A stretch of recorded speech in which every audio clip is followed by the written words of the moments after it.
I'll see. Yeah. Good evening and welcome to the February 19th Special Council Budget Meeting. Members of the public are provided with the following methods to watch and or participate in this meeting. You can attend in person at the Dumfries Community Conference. You can attend electronically via Zoom to observe the meeting and or to speak to an item on the agenda. You can also watch the live stream by accessing the meeting on the Township YouTube page. Written submitted comments provided to the Code Division will also provide to council and will form part of the public record. Before we begin, I'd like to take a moment to acknowledge and thank everyone for joining us this evening. We appreciate your participation. As we come together to serve the community, I ask that we create a welcoming and positive environment for everyone that includes respect, that we listen to each other with care, speak thoughtfully, and engage kindly with one another. Kindness. We treat everyone, council, staff, and the public with respect and understanding and inclusion. That we embrace diverse perspectives and respect each other's opinions. Together, we can make this meeting space one where respect, kindness, and inclusion are at the heart of everything we do. Behavior that is disrespectful, disruptive, aggressive, or intimidating will result in the individual being asked to leave the council meeting. I'd like to call the meeting to order, and can I have approval of the agenda, please? Councilor Till? Moved by myself, second by Councilor Rome, to council adopt the February 19th, 2025 special meeting budget council agenda as presented. All those in favor? Carried, thank you.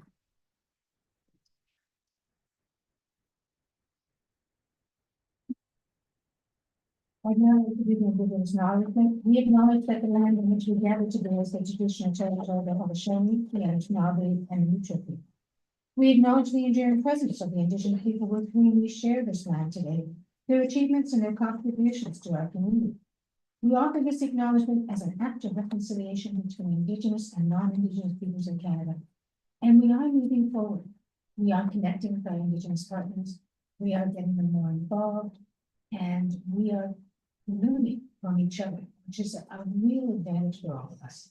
So if we can stop and reflect on that for a moment.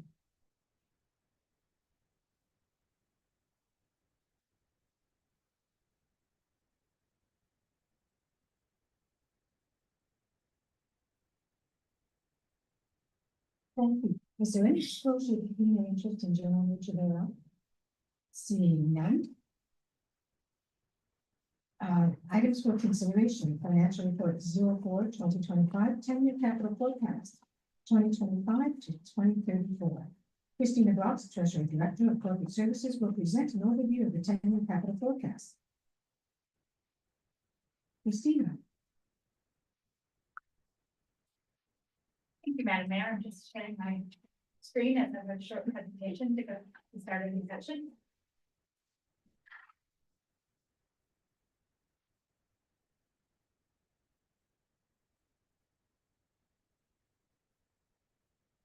The next discussion is to provide an update on the 10-year capital forecast.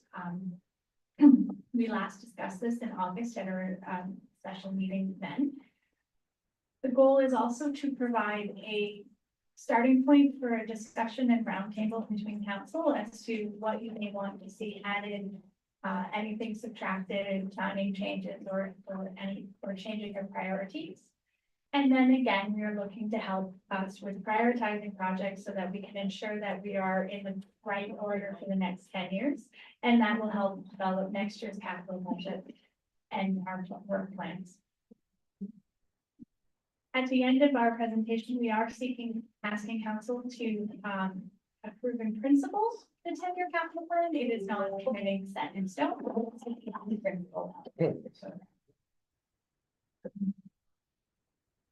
I'd just like to go over a few highlights of some of the larger changes from the last time we discussed it.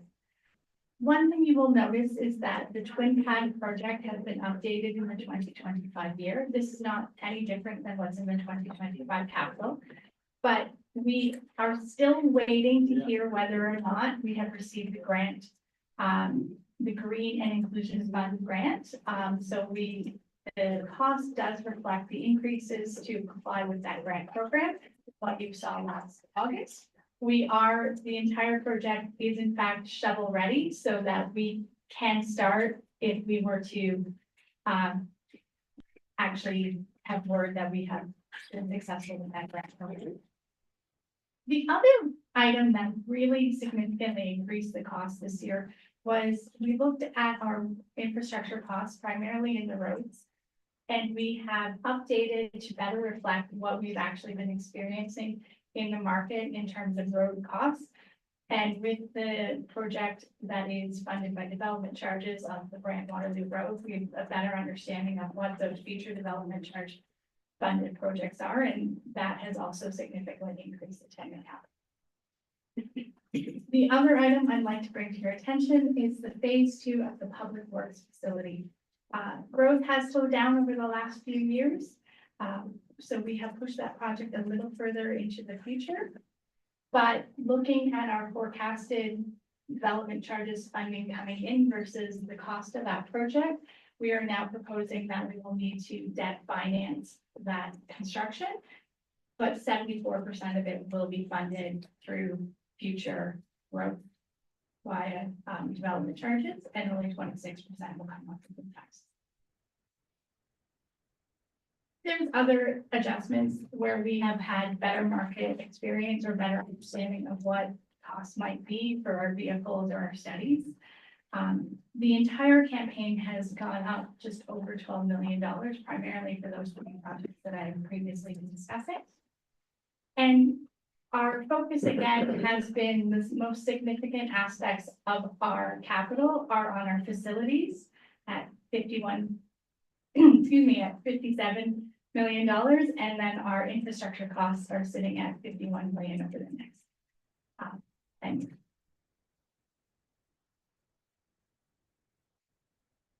There is very little uncommitted reserve funding in this 10-year forecast.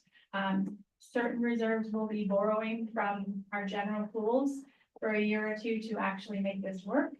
And definitely in the later parts, we are spending practically everything we are raising that year on either that year or the following year's capital. We have become much more reliant on development charges and on government granting for this project to be successful. And we have also proposed new debt within the 10-year capital. These are the things that we have looked at in order to be able to provide a very robust program for the next 10 years. But again, we are looking for whether or not the next. So if you want to look at it in a more graphical form, you can once again see that 40% of our expenditures are on our facilities and 36% is on infrastructure. That has maintained that balance throughout the last few times we have presented it, as that is where the majority of our costs are. Just a quick question, Christina. So, Mayor Nowak was talking about his truck and a chassis, and it has to cross the border 3 times. So that tariff is going to impact that as well. Have we taken that in consideration if the tariff come through? So we have 2 trucks, Madam Mayor, that are on order. Those are fixed prices, but certainly economic considerations. If we look at other vehicles 3-5 years down the road, remaining. Yes, those would add additional costs. That and the value of the Canadian dollar vis-a-vis the American dollar are significant influences on our capital forecast specific to rolling stock. But it also translates into all other products that we might purchase that have some form of American origin. Yeah, he was basically speaking about parts to vehicles that have to cross the border 3-4 times. So, okay. So while we are very much cognizant of this and watching it, the cost is not baked into the numbers yet because they are still theoretical and not in place, and hopefully they can be done so that they are not there, but we are watching that to make sure that if they're in place, we might have a very different number of models.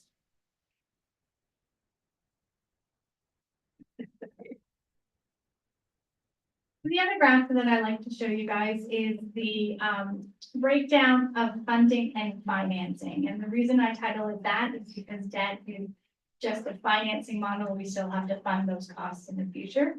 But you can see through this that we are very fortunate as a municipality in that about 10% of our funding is going to be coming from the aggregate fees and the grant bridge.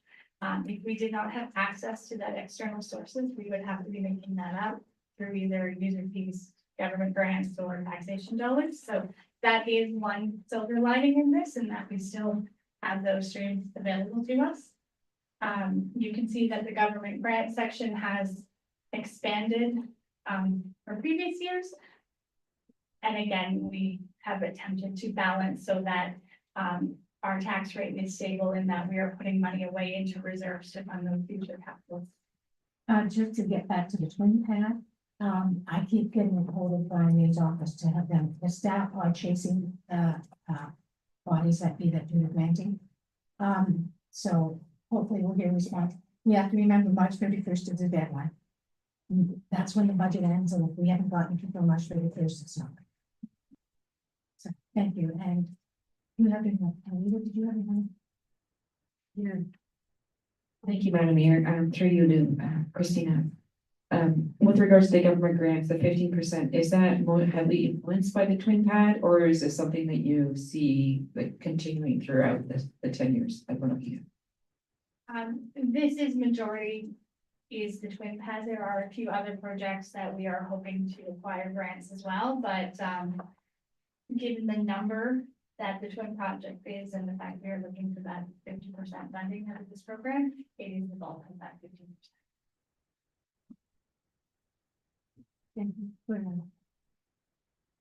The other slide I'd like to bring to your attention is an updated on the debt financing. So again, should we be successful and should the twin pad project move forward, we are proposing $6.8 million of debt to help finance that project. In 2028, we are proposing that we would take on some debt for the adaptive reuse of the ACC. And then in 2030, the construction of the phase 2 building at the public works yard. While these numbers are larger, especially because we are very fortunate right now not to be having any debt, it's not alarming. Think about your own personal finances. Most people, when they buy a home, they do get a mortgage. So having to get debt to build new buildings is not unreasonable. That being said, we have assumed a 4.25% interest rate over 20 years. That is, of course, subject to availability of market interest rates at the time that we need to issue the debt. And then the 10 years, the 20 years is what we have proposed, because that is traditionally what we have sought for these buildings, but that could be shortened or extended depending on the nature of the project. You will also see in the lower portion of the slide, it's split into two sections. The one section is how we are proposing to fund the repayment through taxation dollars. And the second portion is that development charges portion that I spoke of. With this, I would like to remind you in 2024, our annual debt repayment limit is just over $2.4 million. So we are not proposing that we come anywhere close to that number, anywhere in the 10-year forecast. Councilor Wilson. Thank you, Madam Mayor. My next question is with relation to the debt. So if we are successful within on 2026, we're looking at about a $500,000 increase, I guess, to our budget in order to pay off that debt.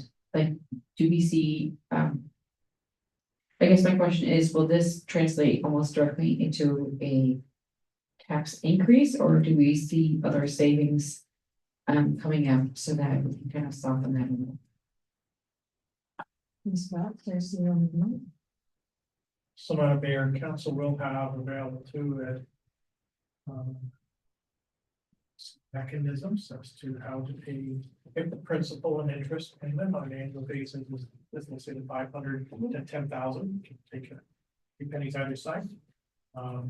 Council can look at some revenue streams alternative or complement taxation. could be using reserves as a part of the blended component. That may then affect other capital deliverables later in the capital forecast, but now you're redirecting certain capital dollars to pay down interest and principal. Or you could put it 100% onto your property tax bill. So we really haven't talked about how council maybe should pay for the interest. Part of it is what is the actual cost in the marketplace? Because we're giving an estimate for construction costs, we don't know what that would look like at a bid. We don't know what the interest rates are going to look like at that point in time. And those are a significant variance. Up or down, we have notionally carried 4.25% because right now, if we were to go to the marketplace in the region, generally that's what we would be looking at. But 1 year from now, don't know what those interest rates would look like. And the other is the amount of the grant. And obviously, we're right now looking at approximately 55% of the overall capital spend being offset by the grant. That is a significant ask. And we don't know what those outcomes will be. So there's a few variables that we've taken the number, but once we have a better understanding of what that number is, our report to council, when we actually look at an actual award, it'd be mechanisms as to how you could fund approximately $510,000. So that is the actual real number in the bonus.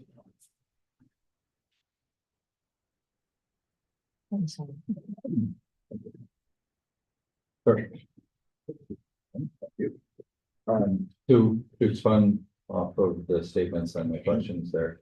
So if I have the numbers correctly in my mind, and this is without any interest rate on that $500,000. Are we looking at approximately based on the $70,000 represents 1% increase? So we'd be looking at on 2026, if we put it all to taxes, it would be approximately 7.3%, 7.31%. Is that what I'm seeing? So there's a couple of other factors that have to be worked into. One is what is your increase in your assessment base year after year? And as growth continues to occur, you have more taxable assessed dollars available to you. So we don't know that factor, nor do we know if the province will actually undergo the reassessment of the property tax base. That hasn't occurred since 2016. We're long overdue. So there's a couple of other variables and factors. Like today, if we were to truly use $25, generally speaking, I'm rounding approximately 1% equals $75,000. And if I may, to Council Tilly, for an example, this year the tax rate at the region was actually 12 point something. But because of the growth and the new residents, it dropped it down to 9. Mhm. And our tax rate is similar because of certain growth in the residents, the tax rate drops down. Because you've got more people bringing on. Right, and that was over the term of 1 year, it made that much of a difference between Yeah. 12 to And 9% each in 1 year year. it does that. Okay. That every year we say in this, but it comes down to this based on our assessment. Mode. That's interesting to learn, because when CAO said, and when this happens, well, this is only next year. Like 2026, this is when this will be implemented, if it comes to play. So that would be at that point. So that's interesting here. Thank you for sharing. So the other thing to remember is generally speaking, you draw your payment venture first year, you actually start paying it the following year. Okay, so that's why if you take a look at the spreadsheet that Sprox has on the screen, you'll see the draw of $6.8 million. We have to be able to protect, for lack of a better term, the spend to enter into the contract with that general contractor to build the facility. So we have to have everything in place. But we would actually be making our first installments in calendar year 2026. That depending upon when we close, you might only be making one installment in that year. And then maybe in 27, as an example, you'd be making your 2 installments every year.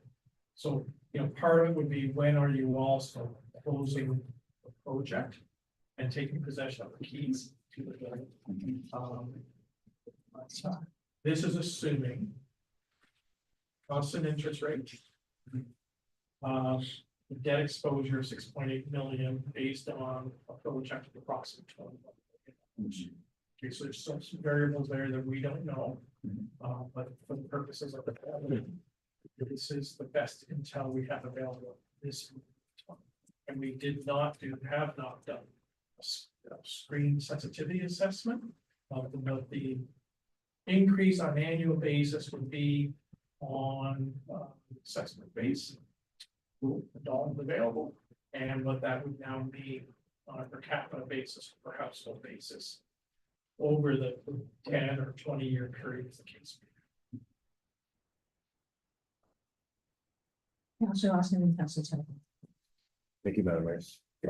We also have the option of possibly using some reserve in combination with tax increase, et cetera.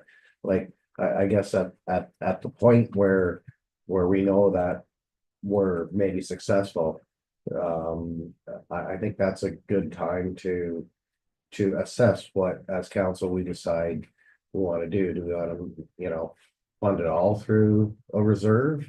Or do we want to fund it partially or do we want to raise the tax base? It all depends. Like our tax rate is low compared to all the other municipalities. So that works in our favor. We'd like to keep it better than most places, but inevitably, we have to do things in our township and it's going to cost money. So we just have to decide, that's what we have reserves for it, to do things to soften the blow. So hopefully at that point, staff will kind of guide us with the options and we'll make it as soft as possible. Councillor Tilly. And that's an interesting segue. Thank you, of yours. If we do not get the money for the grant from the government, it just goes to show what kind of impact it would be if we were to ever try to attempt this without the funding. It would just be exponentially, well, it would be 11 million in addition, right? So that would put us in a very different position on this. So I'm just looking at it, watching, and still fingers are crossed heavily to try and see that things continue the way they are. But like you said, that becomes a lot more different kind of a plan, maybe a reassessment at that point. And the reason why I'm doing this is just because if we're like you said, we got to the end of March to find out. So thank you for shaking Brian's and helping him. Appreciate that. The other thing, so we only is doing that. So the 500 million. So when we paid off this, we used the hydro reserve. Not the hydro reserve, but the installment from hydro, correct? Well, we switched over, didn't we? It started out that way. So, Madam Mayor, before I arrived, Township was actually funding the energy cost reserve. Right, which is. However, the project was actually out of charges. So we stopped doing that and we actually paid for the development charges because it was a growth related project. This building did have a community benefit, but it was built for the future township, not the township that existed when the building opened in 2000. So it was captured as a development charges project. It was partially funded through the collectibles of development charges at that time. So in 2016, the township rolled over and paid the approximate 250,000 or 254,000 an annual basis on the development charges account, which was consistent with the funding and financing model development projects was originally that. Thank you. Yeah, I understand. Just to add to that discussion, there are, of course, going to be options and discussions on how to finance things, but as you look at the 10-year forecast, it will have impacts on other projects. And so it is a matter of you robbing Peter to pay Paul, or where are we getting the money? And with that, again, as CEO Haley had mentioned, it really also comes down to timing. This assumes that everything goes absolutely perfect and we draw the entire debt in 2025 and we start repaying in 2026 for the full year.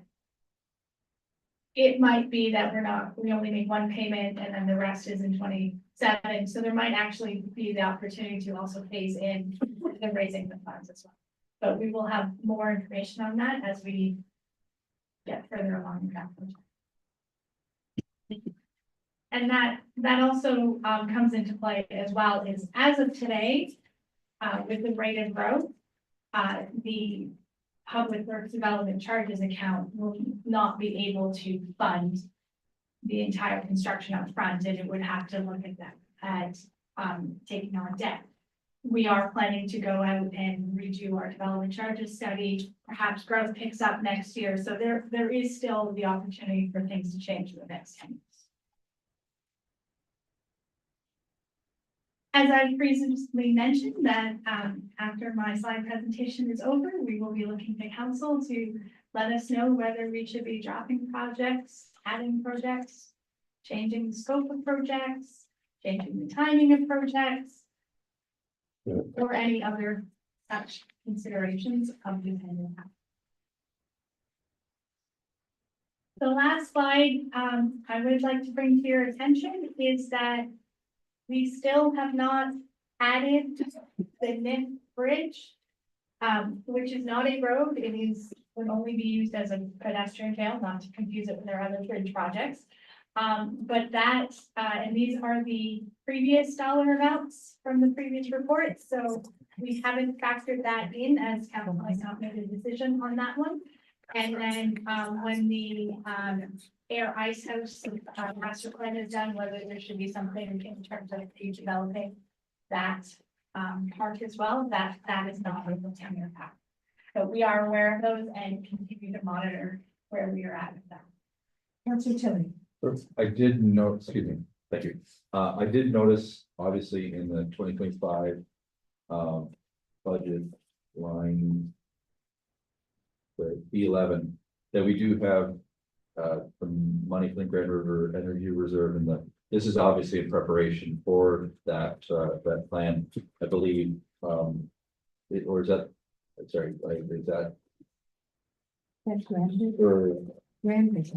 Grand River Energy Reserve? Let's say, correct me. Oh, said it wrong. Sorry. It's all right, that's all right. Thank you.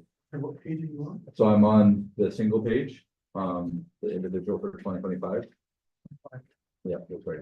And I'm just noticing that the $75,000 is in there, so I'm guessing that's just a ballpark number at this point, based on the fact that there is no real budget couldn't give it. That is finishing up the study. That is actually doing the master plan for that study. Senior ice is much.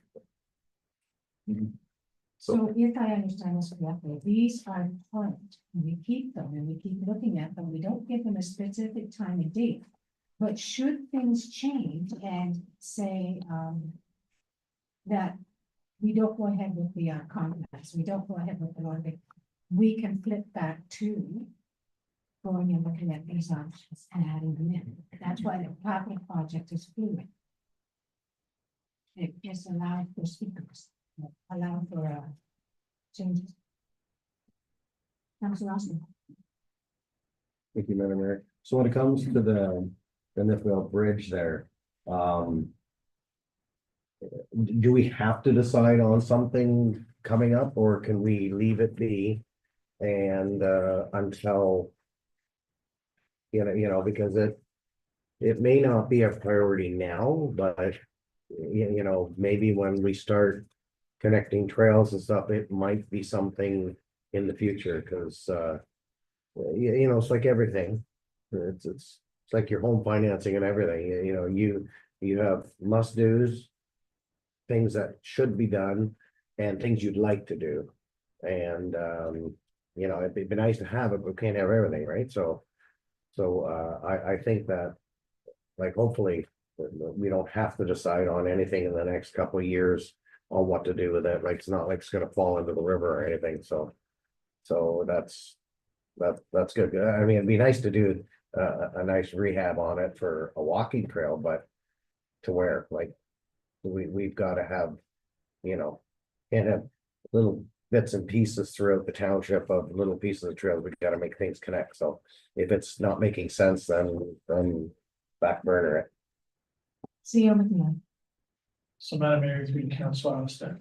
So the review that was done a couple of years ago on the Smithfield Bridge reaffirmed that the bridge in its present status should not be accessed by the public, but by foot and or by vehicle.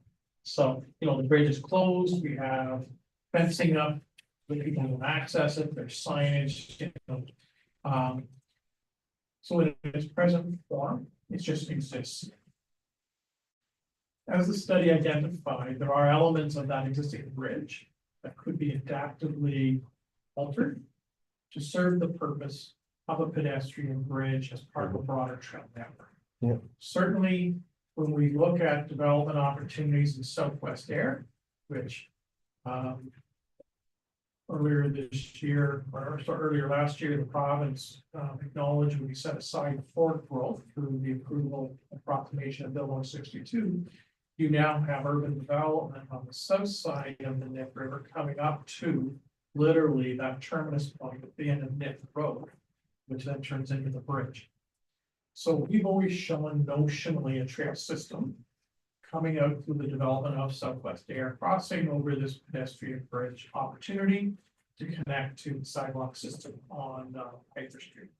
It is not presently captured in our development charges study. This Sprox has indicated in 2025, council did set aside funds to update and modernize our development charter bylaw. And this would be one of those eligible projects that could be then captured in the development charter. While there is an existing community benefit, it's largely driven by growth, and largely being that growth south of the Nip River in Southwest Air. There are certain advantages of using key elements of the existing bridge. First of all, you've got your abutments crossing the Nip River.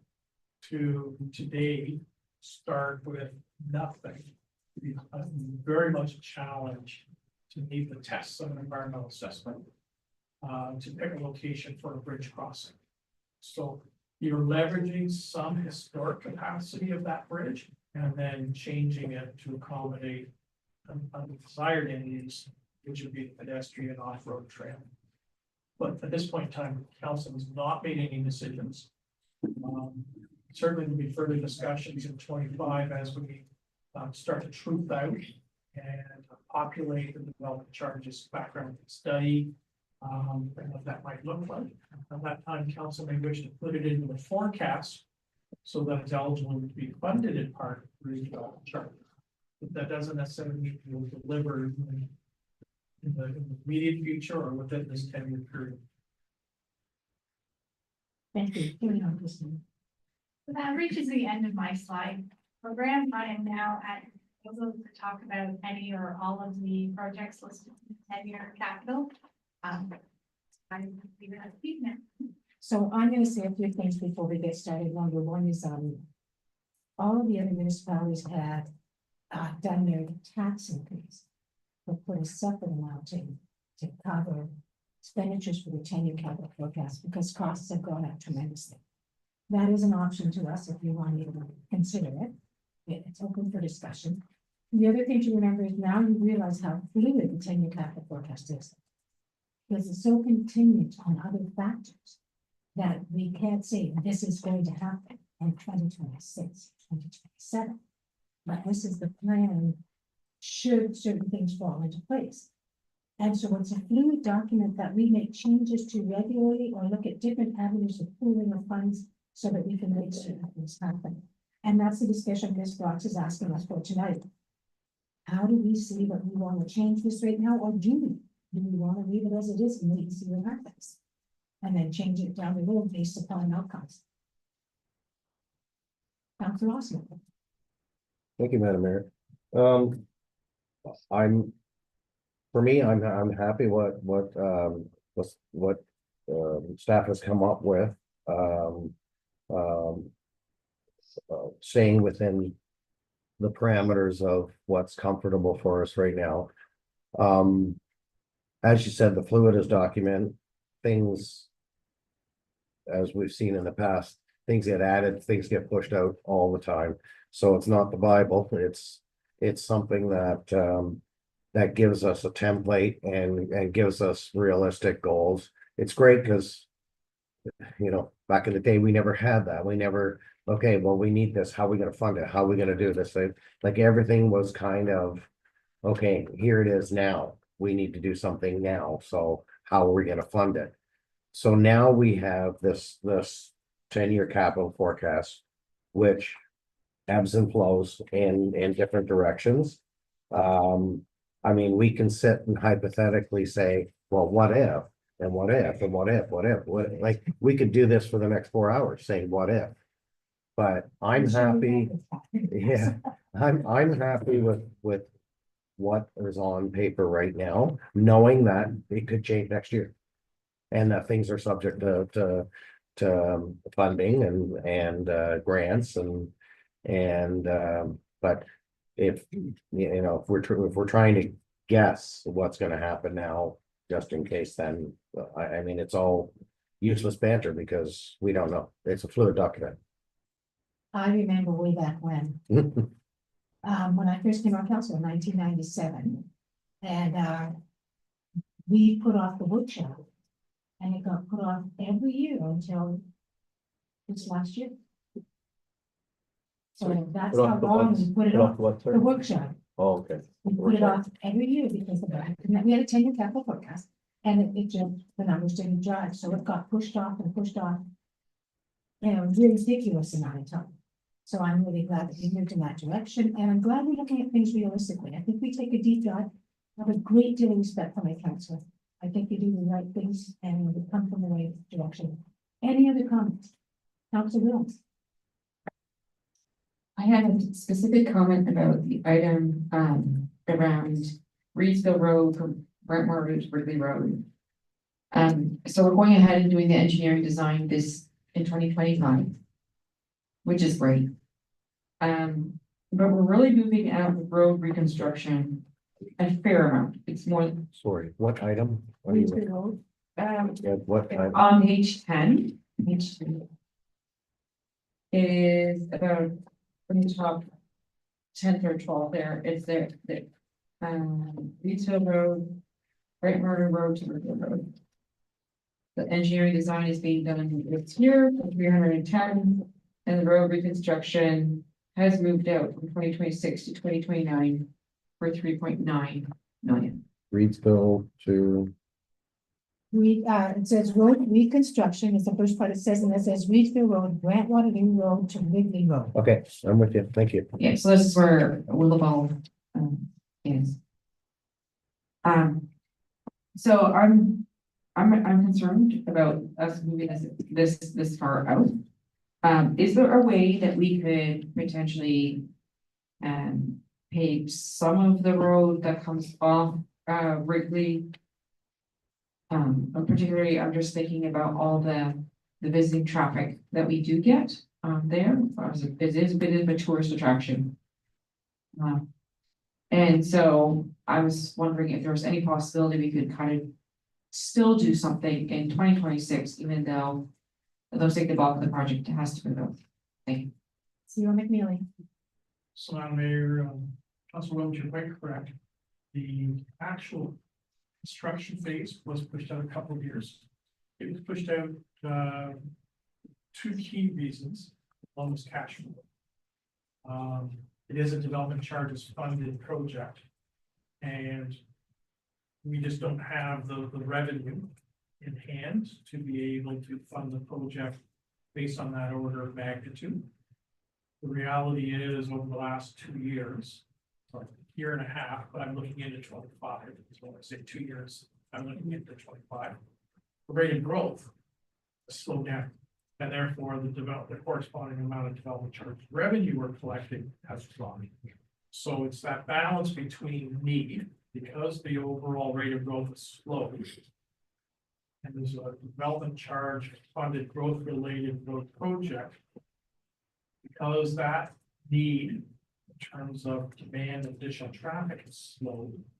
Because the growth hasn't been materialized, putting less pressure on regional road in its entirety between Wrigley and Randall Road. And the other is the offsetting revenue because building permits haven't been issued. Our cash flow generating charging revenue is dead.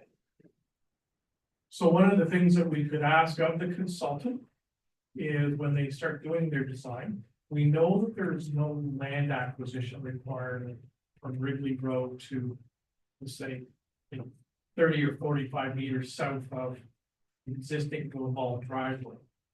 We do have significant amount of land acquisition south of that, especially when we're in the S bends and likely where Greensville Road is in the Grand Road. Once again, I anticipate significant land acquisition component. So the section you're talking about, we do not have the land acquisition. However, we do have to rebuild the road. Okay, so it's going to be a cost to create the right structure before we actually put down the hard top. Along with the surface road improvements for drainage. But we could ask the consultant, if we were to do a distance, let's say equivalent to the driveway. Well, what would that look like? Design perspective, what would that look like in order of magnitude cost? And for lack of a better term, do Greensville Road in two phases, so we call it phase 2A and phase 2B. And then, that's something that we might be able to factor into the August report.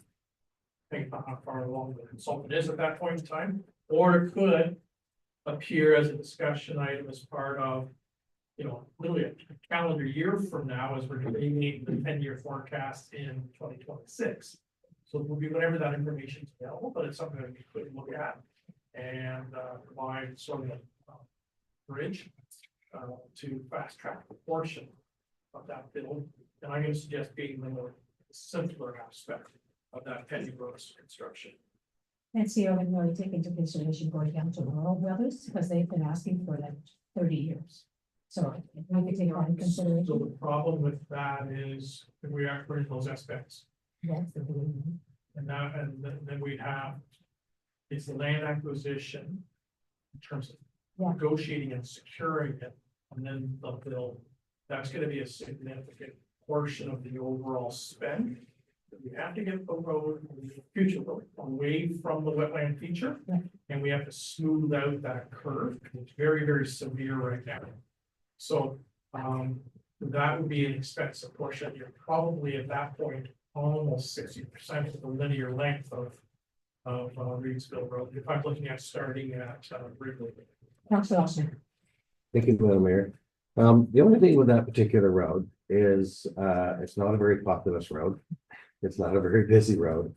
And there are projects, just like the last one was at Manley Street or whatever, that we pushed aside because of funding and stuff like that. So I think that if we want bang for our buck, paving a road to go to Willibald, great place, but I mean, that's a lot of money to pay just to go to Willibald versus some of the other street projects that we've put aside because of funding. Councilor Rose.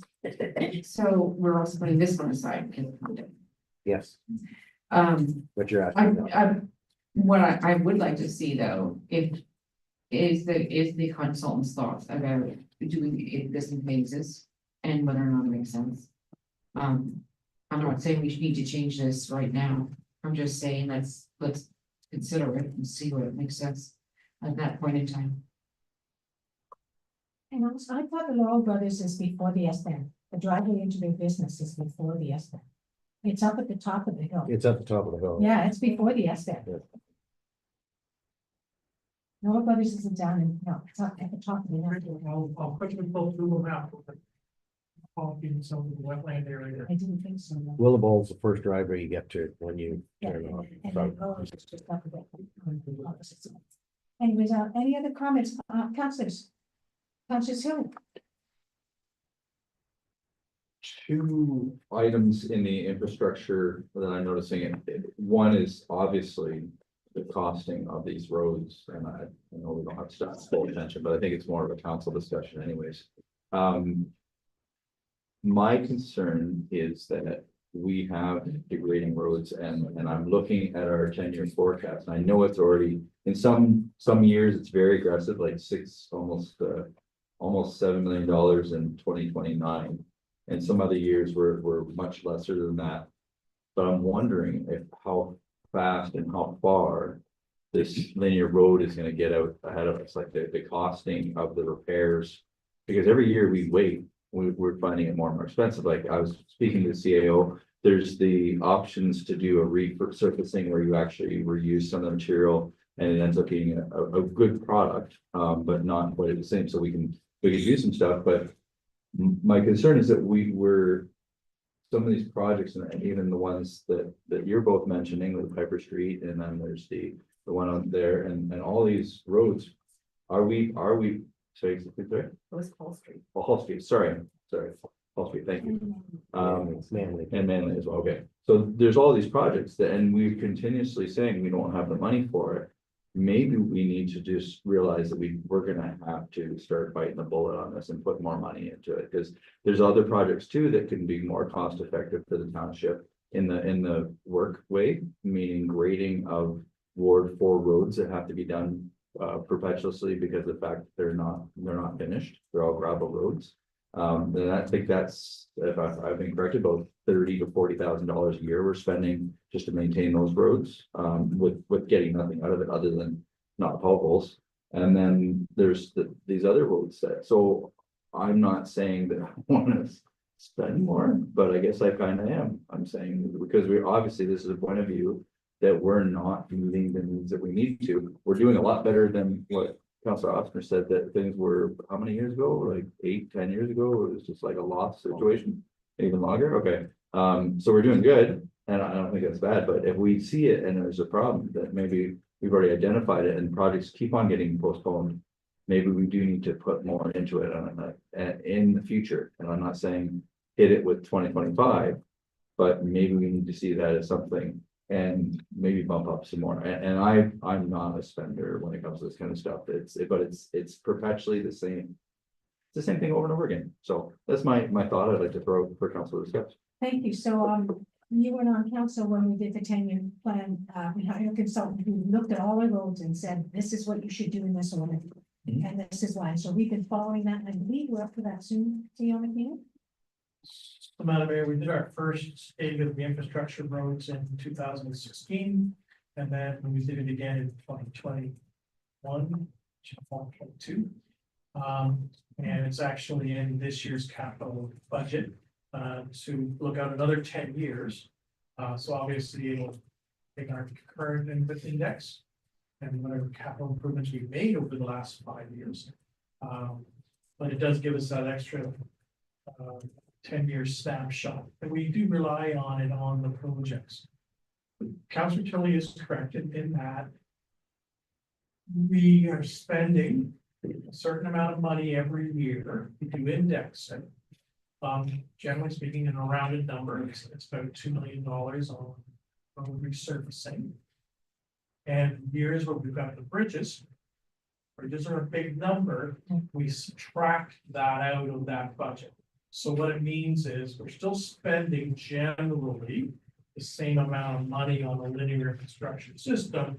We just redirected it instead of road resurfacing, it's the bridge project. And once again, it's cash flow. So there's only so many dollars that we're putting away into reserves, whether it be through the aggregate levy, whether it's the capital contribution to infrastructure, gas tax funds. And it's just a symptom of trying to balance those funds, because we are funding our road replacement or road renewal projects out of our reserve accounts. And we have a couple of options.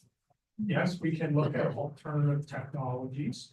And so we did have success 5 years ago with what we call the cold compressed asphalt surface.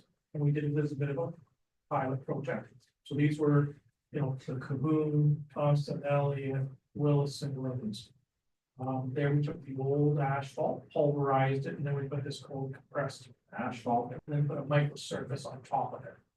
And we did it to try and see whether or not it was a viable project and would it sustain itself for multiple years. And you know, we're now moving into year 6, I believe, and the surface has held up very, very well and to provide good performance for the dollars. It was significantly cheaper than if we'd gone with traditional hot mix asphalt. And so it allowed us to do quite an extensive network. But what we've now witnessed, we've gone through multiple winters, we've gone through multiple spring thaws periods, and we have, I'm gonna call it residential scale traffic. So it's relatively low volume, at low speed, with low vehicle weight. It is a solution for certain streets, whether it be in our rural settlements and or others in our urban area. High volume, high speed, or large weight. No, it's not the right road surface. Okay, so you've got to look at this to how best to use the technology based on the road characteristics, classifications. But it is certainly an option. And, you know, we in the forecast under the road resurfacing, we don't identify which road it is. It's just a global number because we use that rating coming out of the infrastructure report to tell us the priority of those various roads.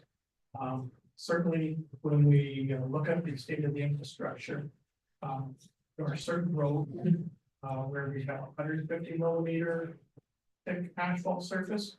There are other roads that could be double surface treatment, stone Township.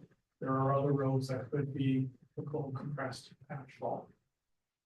And maybe that's where we need to work with the consultant a little bit more and say, okay, if these roads are a priority because they're in poor condition or where conditions the case may be, based on the characteristics of that road, what should be technology that we utilize?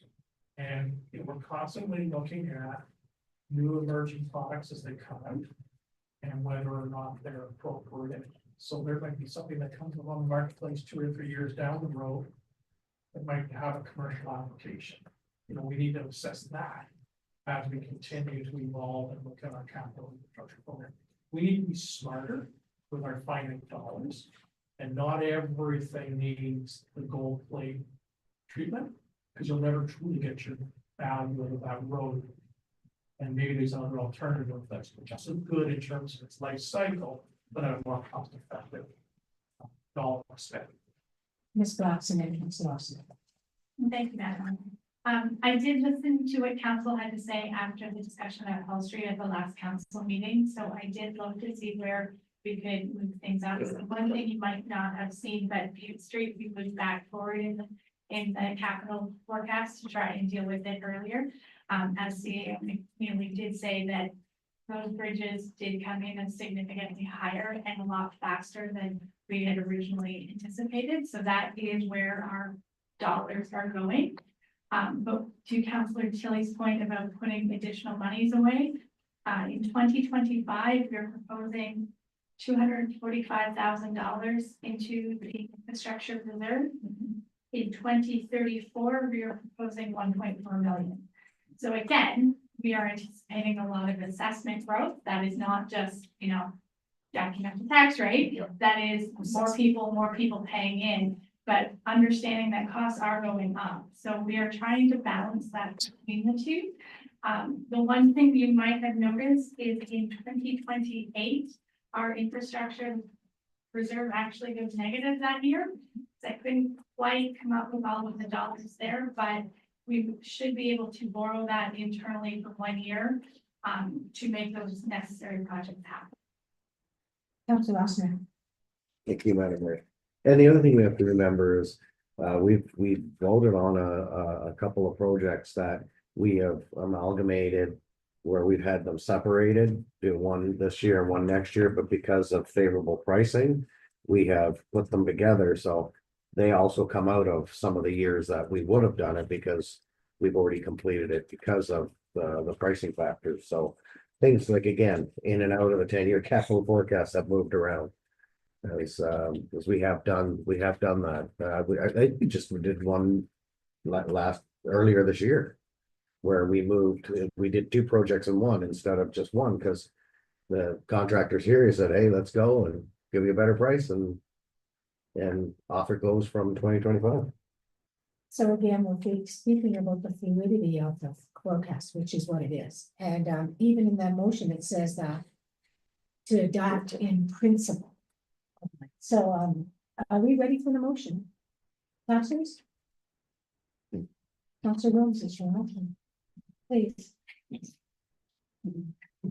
Moved by myself, seconded by Council Osner, that FIN report number 04-2025 be received. And that council adopt in principle the 10-year capital forecast 2025 to 2034, which is to be utilized to form the Township of North Dumfries future financial capital budgets and ongoing planning and financial analysis. All those in favor? Carrie, thank you.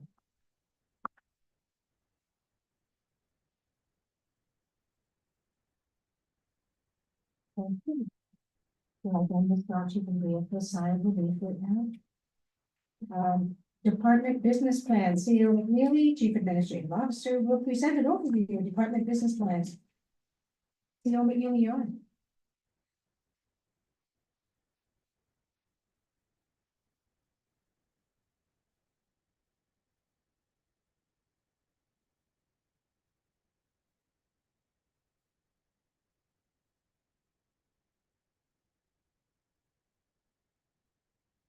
Madam Mayor. As council may recall, on an annual basis, as part of the budget process, we bring forward our business plans. So this year they were obviously contained in the draft document that was released in December 2020. The business plans are prepared for each department, and the business plans are on revolving 3-year forecasts, and they're updated annually. And then always looking at that 3-year forward position. The business plans are largely informed coming out of the corporate strategic plan that the Township Council has adopted for its term of office. And we use the business plans to help us deal with the annual operating budget, the five-year staffing forecasts, the annual capital budget, as well as to inform 10-year capital forecast. The business plans also look externally, and those factors that may influence the corporation at a department level. These could be legislative changes that occur from time to time, federally or more likely provincially. The economy, management, technology, these are always constantly changing, and they drive the corporation, and we need to be able to understand those implications, adapt accordingly, plan for one or more of those influences. So we talked a moment ago just about the economy. We just came out of a period of hyperinflation, significantly had implications on our capital budget and our capital forecast as well as our operating costs. We're now still suffering the hangover coming out of that hyperinflation. But now we're faced with new economic headwinds. And it is large government debts, provincially and federally, which then constrains their ability to deliver a variety of grant programs, which municipalities historically have benefited from. But it also influences the value of the Canadian dollar, as well as perhaps pending tariffs and what that may mean as we buy durable goods. All of these things influence our corporation, our business plans, and then our documents that flow out of that are all influenced by this type of information. So our business plans are designed to prepare the corporation for the future. Essentially, it helps us deal with those changing circumstances, some of which we have no control over, but we must understand and adapt to. It ensures that we are looking at a multi-year window, and this is very, very critical if we have some projects that have to be done sequentially over multiple years. So we've got the appropriate sequencing in place, but also if we have an external partner Maybe there's permits to be secured, or there's a utility relocation, let's say affecting natural gas or Cranbridge Hydro.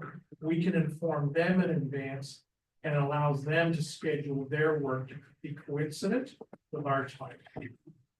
And obviously, we want to make sure that our departments are properly integrated, because sometimes what one department does can influence another department. So it informs on a corporate level, not only a vertical perspective, but that horizontal review to make sure that corporately we're all in sync. Each department, we've identified constraints or challenges that we know or are realizing at that point in time. And then we establish some goals in the form of deliverables for each department for each of the years in the respective business plans. It will be an ask at the end of this evening, council adopt the business plans as published as a guidance document. And those are then published on our website so that the members of the public or those that might have interest in the corporation have access to these documents. And so they also understand council's expectations and future needs or demands from each of the departments. It's very difficult to read, but basically what it is, it's in your book. And for each department, it's their core programs or services that are offered. Okay. The corporation has quite an extensive portfolio of responsibilities. Some are mandated by legislation.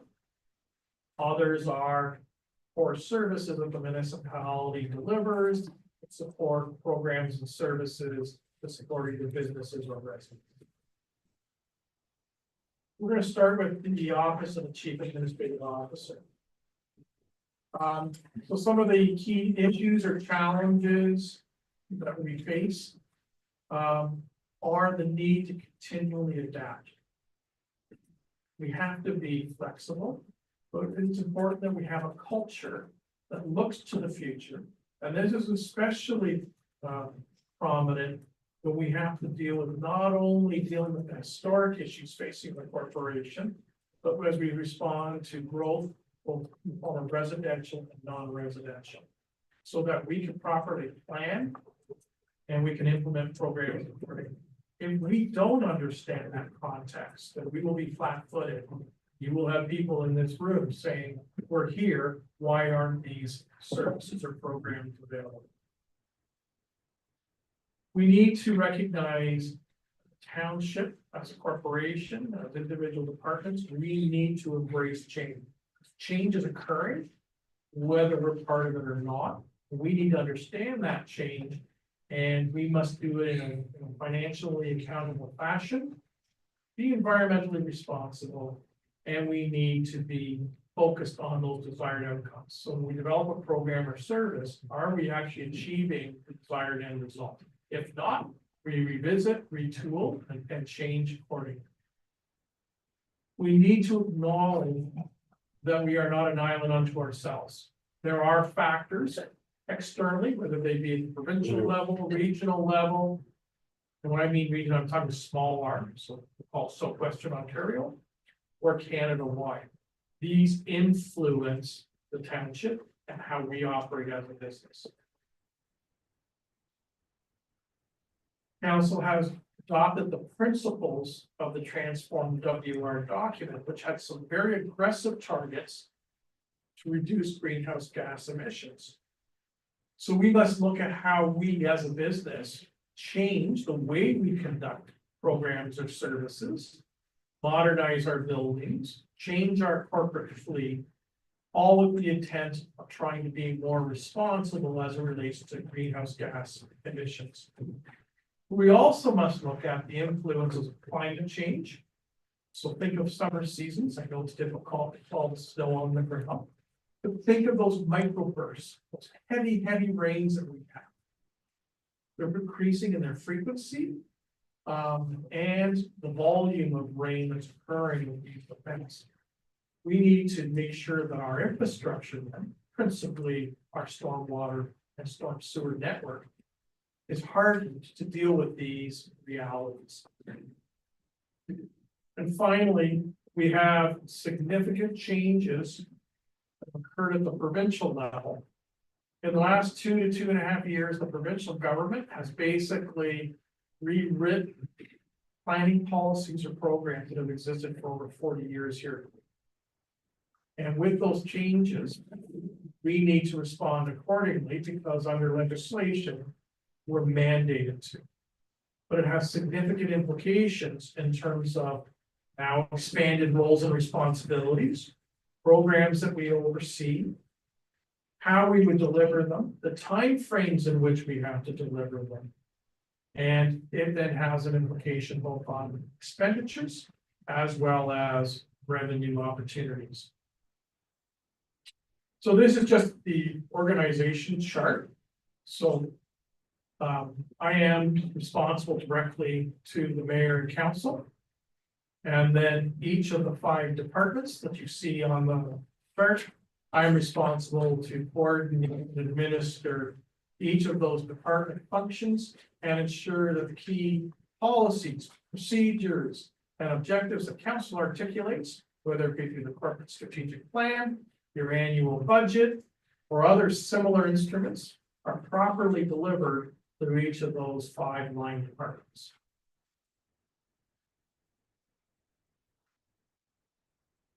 But within the office of the Chief Administrative Officer, I also have function beyond just dealing with the overall corporate management. There are 5 portfolios that I oversee on behalf of the corporation. They include the corporate real estate portfolio, corporate communications, human resources, economic development, and corporate legal services. So key deliverables or goals for calendar year 2025. So this is just a snapshot of what's contained in the business plan itself. The first is to introduce a corporate communication strategy. Township Council is part of the 2025 draft operating budget. There's funds set aside there for the township to participate the first time in the Engaged WR digital platform. And this is a fairly robust program that will allow us to penetrate deeper into our community and highlight key projects, perhaps community surveys, areas of information that council is trying to seek back from the community, and allows a blending between some very robust graphic component as well as written text. But of equal importance, if an individual goes to that individual landing page, they can start to see the history of all the files or touch points that have occurred over the life of that study and follow continuous. They can receive feeds out of that. So as we introduce new information, if they've registered on that page, they can seek and get that information just in time. So as it's posted, it's pushed out to them as well. But it allows for that two-way dialogue and engagement and will broaden significantly our ability to communicate with our residents and partner with some of our other traditional means of communication, whether it be postings, social media postings, advertising through the paper or the like. So it's another part of that broader strategy. The township, in partnership with the region and the 6 other area municipalities, we've been working with key community members and stakeholders in terms of creating, growing our capacity in terms of the principles of diversity, equity, and inclusiveness. And this is translated into training opportunities and modules for members of council, ongoing training and awareness at a staff level, engagement into those communities of interest to grow our relationships and allow us to better understand divergent or different priorities or cultural themes and objectives so that we can develop programs locally and or policies that allow us to be more respectful and inclusive. Another key aspect, and we just spoke about it quite extensively when we looked at the 10-year capital forecast. And that is the dynamics of a large capital delivery program. $145 million over 10 years. And that requires constant vigilance, looking at alternative funding streams and models, so that we can match not only our constant need to rehabilitate or renew our existing infrastructure or facilities so they stay in a state of good repair, but also the needs of what might be attributed to growth, whether it be through the residential or the non-residential portfolios. Be responsible to our taxpayers and understand that we have finite dollars available. It's also the judicious use of those funds and ensuring that our programs and services are properly tailored, and that where possible, we contain costs so that we can ensure the long-term delivery of services and programs. We mentioned previously the Transform WR document and our objectives corporately to try and reduce our overall greenhouse gas emissions. We have been over the last 2 years chipping away and reducing our GHG emissions. There are more programs in this year's budget, and there's others in the 10-year capital forecast. It's part of our overall commitment of responding to the principles of lowering GHG emissions. Under the direction of Township Council, we are looking at alternative modes and means of delivering transit across all of North Dumfries, urban and rural, so that our residents have mobility opportunities, whether it be to access professional services, retail and commerce, attend school, or to visit people at distance within the community. Township, in partnership with Waterloo Economic Development Corporation and the 3 other Waterloo townships, were successful last year in securing approximately $2.6 million through the FedDev program. This program is funded over 3 years. 2025 represents year 2. Some key components. We're in the final stages of the rural readiness investment strategy. It's my hope to be able to present a draft final report to council in April of 2025. This will be the first comprehensive blueprint of the pillars of employment opportunities in the township. It will inform what target areas are well tailored for this area, specifically North Dumfries, what the land budget should be, and what the future projections would be in terms of employment forecasts. This will not only inform our new official plan, but it will also inform other programs or services, including our capital forecasts and our revenue streams as we look to the future. But key behind that is, how do we promote and profile North Dumfries as a place to invest? So we'll be taking key messages out of the economic development strategy to position, whether it be through Waterloo EDC or static opportunities, let's say through our website, as to how do we promote and profile the township. You have the delegation on our last meeting from the Waterloo Wellington Community Futures Corporation. We're very fortunate that Joanna DeBoer, who is the new general manager, used to be the economic development officer in the township of Woolwich.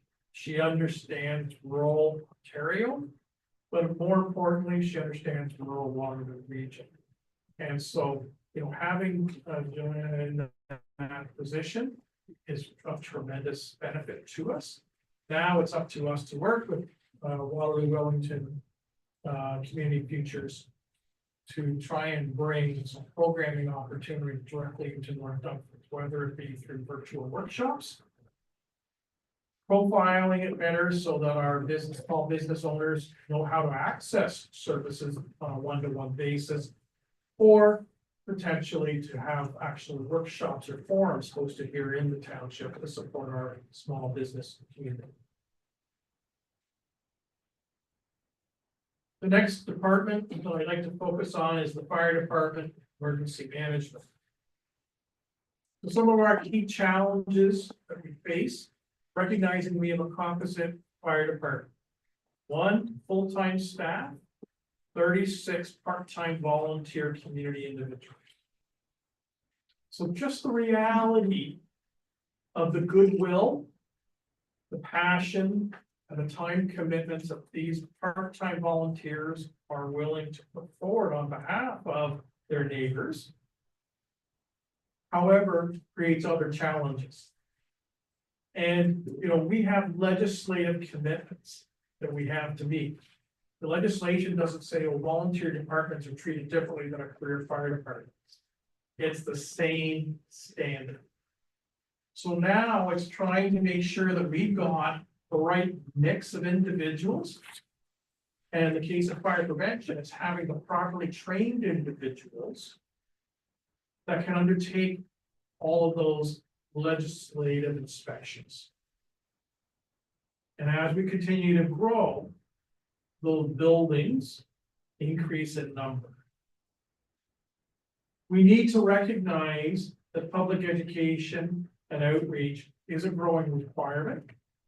And we're going to have to look at, it's a growing requirement in different languages or in different formats of how we communicate. We also have to recognize that prevention through public education and outreach is the first pillar of how you have an effective fire department by mitigating and minimizing the risk, the hazard, and that's through education. As the community grows, so with the frequency of the number of incidents that the fire department is called to intervene and provide assistance. As that call volume grows, it puts more stress on the availability of the volunteer firefighters. Layered on top of this is the continual change and increasing requirements for certification for a whole series of skill sets fire department personnel must annual basis be in possession of. With increased fire call or incident call, combined with the increased demands for training, it is placing full challenge on our on-call volunteer firefighters. And then it's the measure of trying to maintain not only the appropriate number of bodies we would need at incident scenes, but it's having them available on a 24/7, 365 basis. So having the right mix of those that are available during the business day, overnight, weekends, and the like.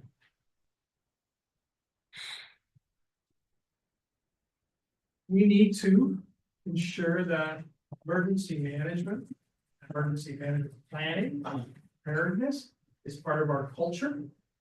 Because the vast majority of individuals that are part of the emergency plan are not members of the fire department. They're an operations wing. They're like our public works operators. They're an operations wing. The emergency management plan administration and program development is largely people to my right. They are not professionals in the discipline of emergency management. It is a portion of their responsibility. It's not their primary role or function. And therefore, we need to make it part of our culture so that in the time of when Madam Mayor activates the emergency plan, the team is ready to deploy. So key goals for 2025, attributed to fire department emergency management. We're constantly reviewing our tiered medical services agreement with Waterloo paramedics. We undertook a significant change in 2020, 2021, because our call volume for medical call was going off the chart. And so we scaled it to those that were truly in where we needed to have timely intervention. And more aligned with our availability to do the right job at the right time. Once again, those calls are starting to creep up. Starting to creep up because of individuals waiting to be offloaded at hospitals where the paramedic units are now staged at hospital emerge. And that means there's more demand then to be backfilled in the communities by the fire departments to cover the fact that now an ambulance might be 15 to 18 minutes away rather than 10 to 12 minutes away, because there's fewer ambulances available because of where they're located. And just to back what CEO was saying is there was several times when we were in code red. Code red means there's no ambulance available, they're all sitting at the hospital. See, the process used to be that if you called to go to the hospital and you go to the hospital, the ambulance has to stay with you the whole time. That's just changed. And there's legislation now that there will be a nurse that they can drop people off to. But the code reds still exist, they're down, they're getting there, but there's a shortage too. Yeah. We have a number of senior members of the fire department that are approaching retirement.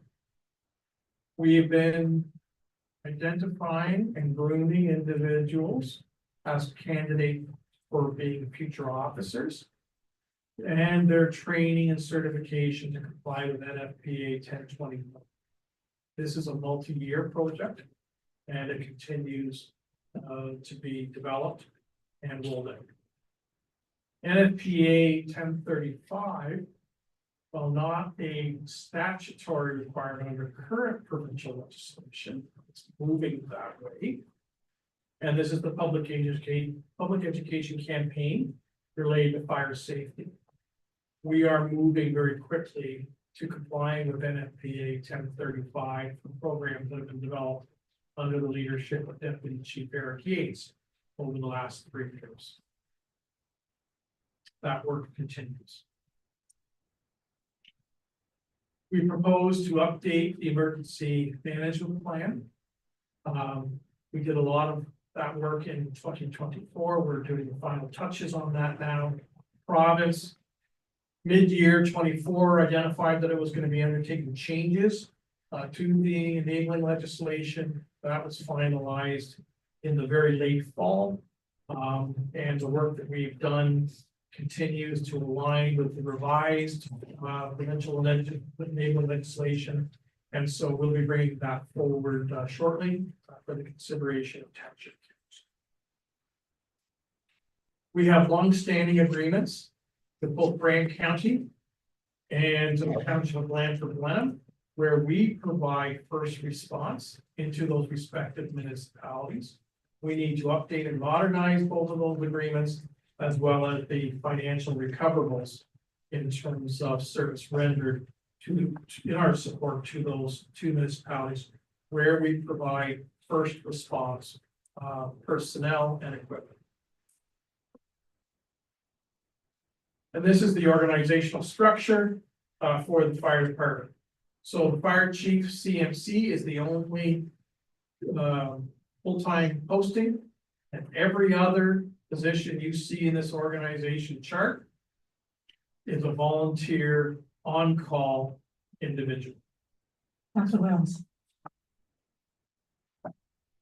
So I'm totally amazed by these volunteers that are willing to spend this time with our community. Is there a tipping point when we kind of have to go from volunteers to more permanent full-time staff? So Madam Mayor, through to Councilor Wells.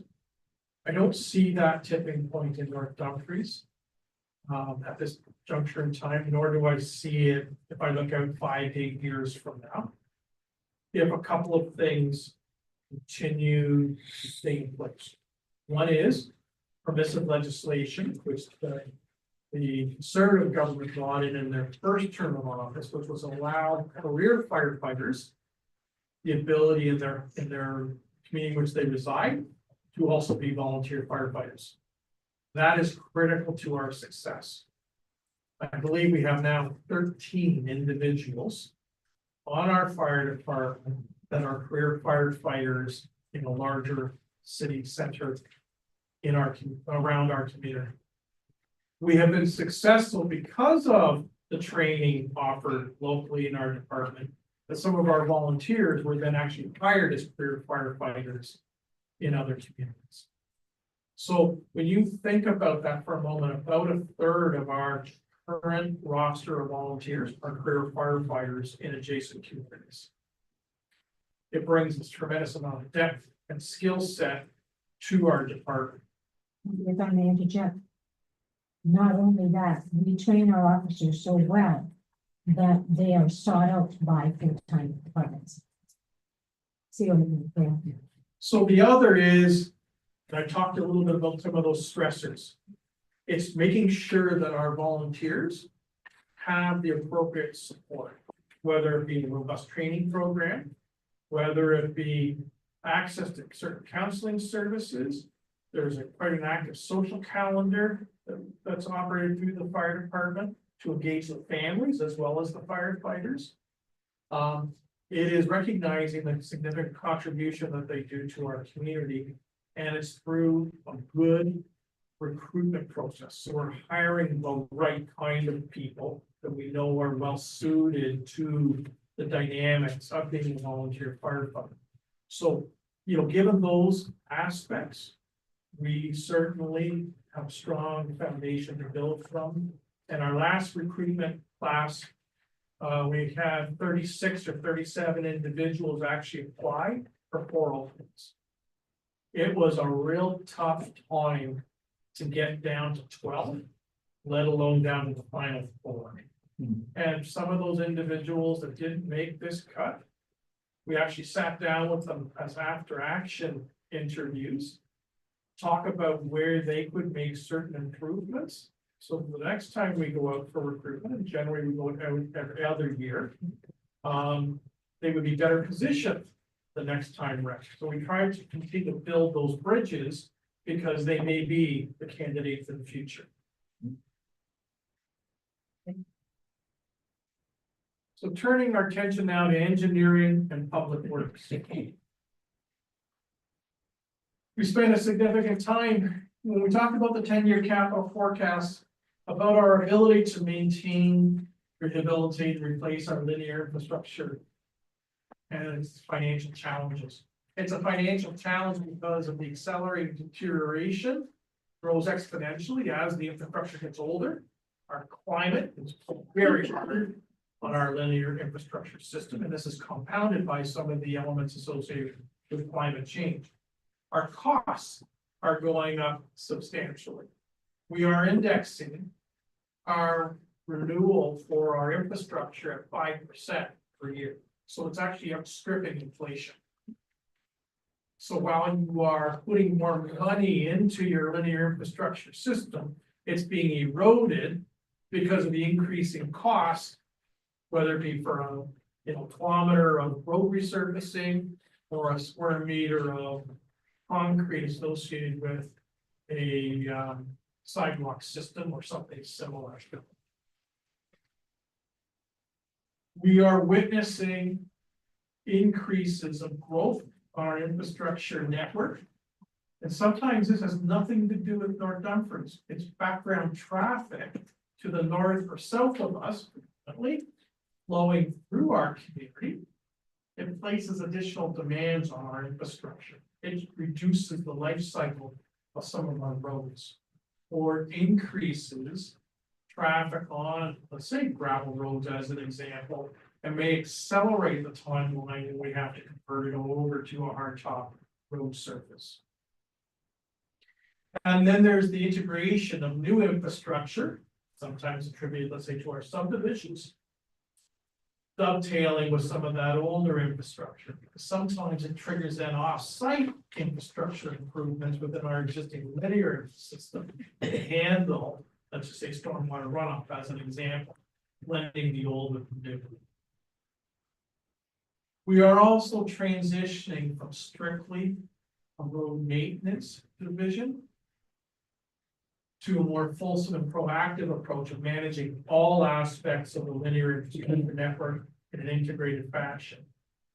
And this is the great passion of Mr. Raycroft and how he wants to develop that program going forward. So we're using technology as an instrument to measure those changes, but also using it in the way we're measuring and monitoring and accounting for those influences.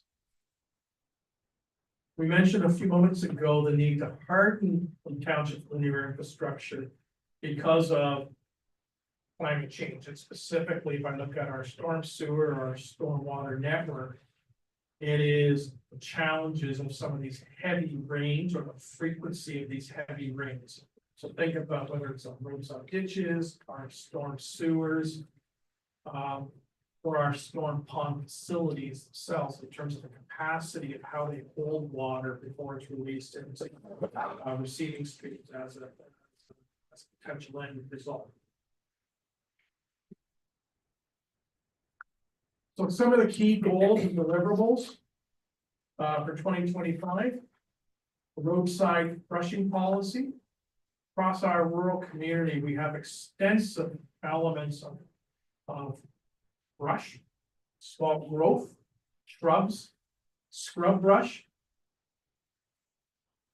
Without properly managing it, it will obscure intersections, driveways, regulatory signage. Done in the wrong fashion, it takes away some of the ambiance of the rural countryside, places for songbirds and the like. So it's trying to create that balance between a functioning road allowance, a safe road allowance, with the aesthetics of a rural countryside setting. So we're going to ask council to review and approve a policy. So there's consistency. Last year, council made the investment in a digital software that allows our operators in public works to have tablets in their vehicles to undertake their road inspections, to input it in a tablet and upload it for record keeping, so that if incidents or investigations are warranted at some later date, we can talk about when we were on that road, what we observed on that road. Helps us from a risk management perspective. It also informs our work orders. So if we witness, let's say a pothole, as an example, sign is missing, it slides over to our work order software package. And then that becomes the lead hand or the supervisor then assigns that as part of a daily or weekly task list to be undertaken. This ensures that we meet or exceed the Ontario minimum standards for municipal highways. We're going to bring forward for council's review and approval the Boulevard Tree Management Plan. Now, this is more of an urban setting, whether it be in the rural settlements or in our urban subdivision, if I was looking at air, in terms of tree species. And with our growing inventory of now boulevard trees, it's the horticultural care of those trees as we prune and shape them so that they become part of the streetscape.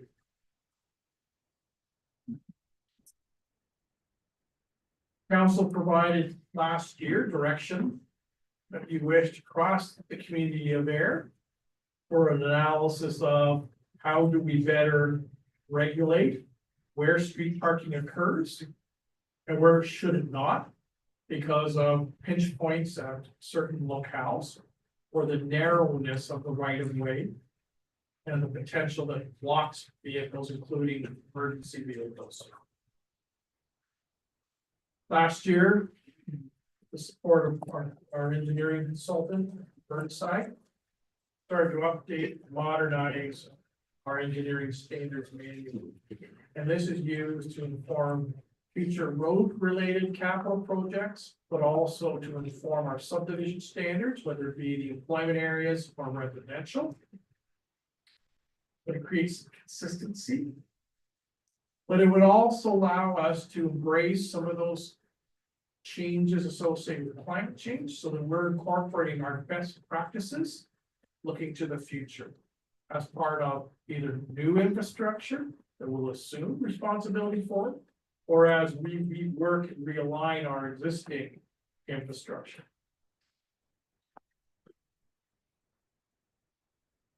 We're going to delve deeper. This will be partly informed in the engineering standards, that climate adaptation mitigation response as it relates to our structure system. But there may be some aspects where we'll be using green infrastructure as some interim measures. Because it might be a few years before we're actually undertaking a major road project in that area, if we have a problem today. So we'll be looking at some green infrastructure opportunities. And what green infrastructure is in its simplest terms, it's using plantings or small series of check dams in a ditch system to slow the speed of water before it ends up at a certain culvert location or downstream location. We'll be trying to promote as much as possible for the filtration and recharge of the natural groundwater system. And as part of the 2025 capital budget, and as part of our commitments to the Transform WR initiative, it's the phase 2 rollout of the LED streetlight conversion. And we're looking at specifically in this round, those historic streetlights that have the light luminaire at the top of the post. Those are systems that were largely built or installed in the 70s and 80s. And we'll be replacing those luminaires with LED technology. So it'll do a couple of things. It'll give us over 100,000 hours of use. For some of those lights are coming to the end of their operating life.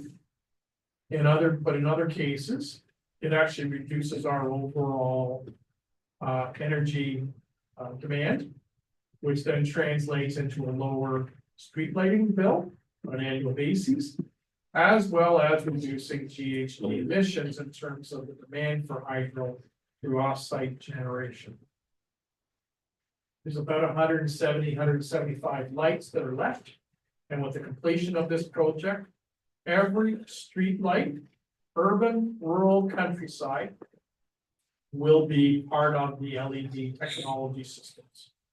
When we did the major rollout 4 years ago, 4.5 years ago, we witnessed about a 40% reduction in our energy consumption, which translated into about a 55% drop in the hydro bill for those portions of our network. We were able to reinvest that money elsewhere in our operating or capital budget. We would anticipate similar results this time around. This is the org chart for the Engineering and Public Works Department. So we have 2 different divisions. The engineering division, which is technical standards, development review, capital planning and programming. And then our larger side is our operations side, which deals with the 4 seasons maintenance of our linear infrastructure system. Corporate services. Corporate services deals with clerks division, finance, information technology, bylaw enforcement. Corporate services, some of our key challenges is, the continual growth and refinement of our various software packages associated with finance, and some of the input software packages that have to be blended into the core financial system. It is recognizing that some individuals within the corporate services department are multi-focused or multitask. And so it's ensuring that we build and retain a multifaceted, competent and skilled workforce. Developing corporate records management. There are certain things we're obligated by legislation to maintain. There are other internal corporate records that we hold for 7 years, 8 years, whatever the case may be. And then there are certain things that we keep forever. We need to make sure that both our paper and our digital work is properly archived, and that can be easily accessed when the requirements to delve into things from 25 years ago or so are available to us, or things from 2 weeks ago. We need to continually identify at a corporate level, this is largely through information technology, changes in software, the changes in technology, the speed of certain technology items, and how we can utilize and leverage this to become more efficient and increasing our productivity. Artificial intelligence is one of those things on the immediate horizon. How do we better harness AI to support our business functions? How do we use it to make us smarter and more effective? When is it appropriate to use AI? Asset management, the government of Ontario is requiring municipalities to maintain asset management plans and establishing long-term financial requirements to ensure that assets maintain a state of good repair. So our 25 goals for corporate services are to continue with phase 1 of the corporate records management program and digitizing, archiving the files. We will be doing a lot of work this year through the clerk's department to prepare for the 2026 municipal election. And that includes, like, how are we going to deliver the election? Is it going to be internet voting? Is it going to be in person? Is it going to be a hybrid? All of those things need to be presented. Policy adopted by council in terms of a strategy now, because if we're going to use technology, either 100% or as a hybrid, we need to secure those contracts now so that the technology and the resources to deliver it are available in October of 2026. We are well underway. We started in 2025 and it's a carry forward, 2024, it's a carry forward in 2025, is the update to the township's website. We needed to embrace and fully implement all aspects under AODA to make our website and the materials posted on our website compliant. I mentioned a few moments ago the Engage WR platform. It's part of that elevated customer service element. And the ability to do more and more e-commerce transactions through our website. And it could be something as simple as looking at a future schedule of available ice and someone buying a slice of ice through the website based on a schedule that they see. We're continually revisiting and updating and modernizing our various bylaws. Last council meeting, you dealt with the fire room bylaw. So if you actually read the paper copy of the business plan, it was one of the bylaws to be reviewed, but because we're now almost at the end of month 2, it's one of the first projects that was completed through the bylaw division. But upcoming, clerk's department will be updating and revisiting the election sign bylaw so that we're ready for the 2026 municipal election. And we'll be updating the salesperson, hawkers, and peddlers bylaw. This is the corporate org chart.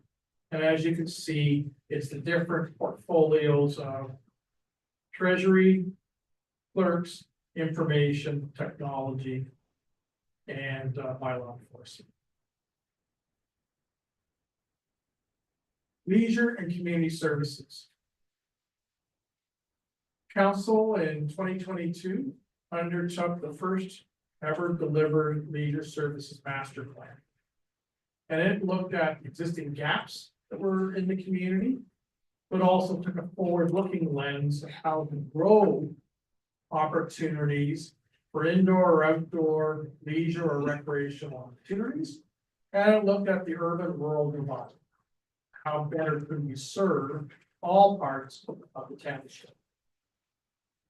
So with that comes challenges. And one of them is meeting public expectations, increasing in demand with the limited resources to either facilitate or coordinate major programming activities. And this has the added dimension of now a growing ethnic and cultural profile for the community and ensuring that all residents have access to service programs. We need to, and we have heavily been in the past, reliant on community groups and volunteers to either deliver aspects of programming or to support programming opportunities, including some of our community events and festivals. It is a challenge sometimes to get that pool of volunteers, especially if we're looking at multi-month lead time to deliver one or more initiatives. It's leveraging technology and allowing people the ability to do some self-registration for how to access services, recognizing that our website is available 24/7, 365, whereas our office hours obviously are not.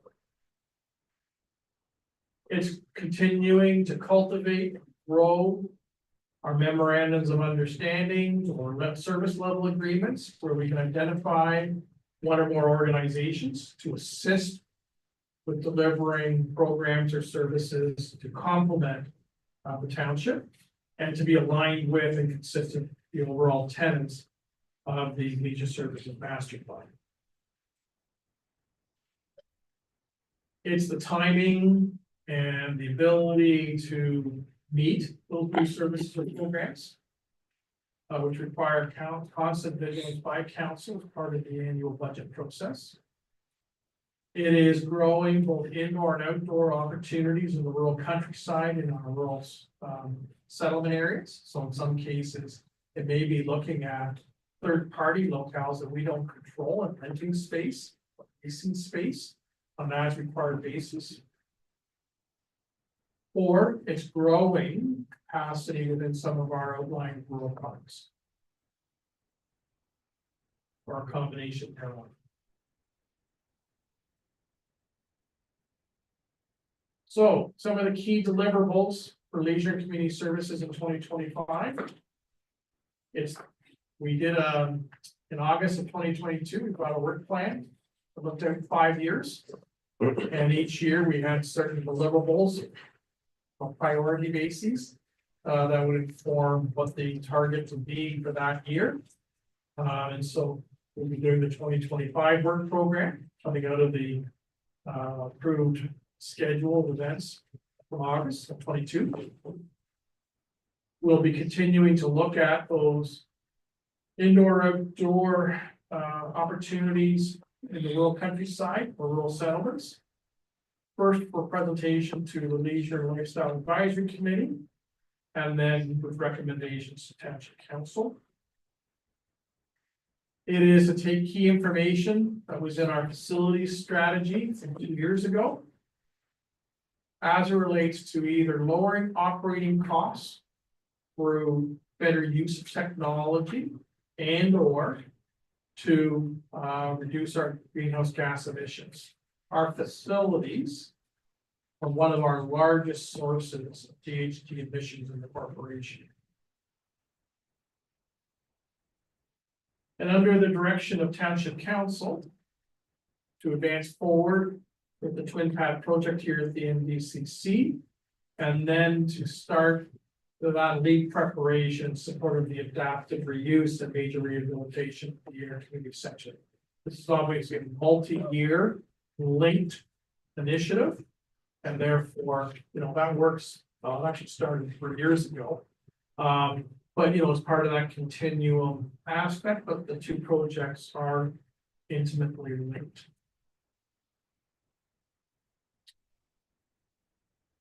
It is to continue discussions with our residents in the Branston and Roseville areas about planned improvements to their respective neighborhood parks. Browns was the first community. There were certain capital improvements undertaken last year and they continue in 2025. We went to the community in 24 and did a concept plan for improvements to the Clyde Park, in consultation with the community. And council recalls with your forecasters a spend to actually implement construction improvements to that park in 2026. The same principles are posed for both Branston and Roseville. We met in the fall in Branston.